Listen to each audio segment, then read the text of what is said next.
arti dhe këtu dua një mesazh që duhet ta dëgjoj sepse ne kemi një parim që të thuhen me zë gjërat që thuhen në zë. Këtu duhet ta dëgjoj kushdo që ka në dorë për ta bërë shoqërinë më të mirë.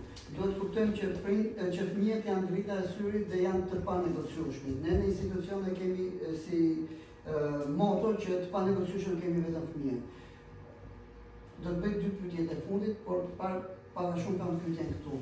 Një mesazh që ti do t'i drejtohesh kujt të duash ti, pa e specifikuar, ose qoftë dhe duke e specifikuar, sepse duhet që të afrohemi më shumë nga arti, sepse në shkolla, kudo, si në përgjithësi, duke i përgjithësuar gjithë,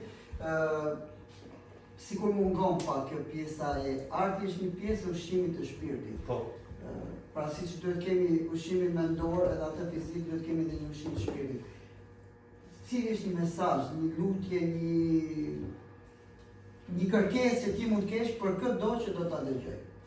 Ju e thatë shumë mirë, do të thënë arti është që formson shpirtin tonë. Shpirti jonë është pak si ato yje që ndorron shumë, do të arrijë shumë gjëra dhe arti është mënyra më e zakonshme për ta ushqyer këto ëndra, këto frymëzime, këto pasione. Do të thënë gjitha pasionet vijnë pak edhe nga puna, nga vullneti, por shumë edhe nga arti të menduarit abstrakt.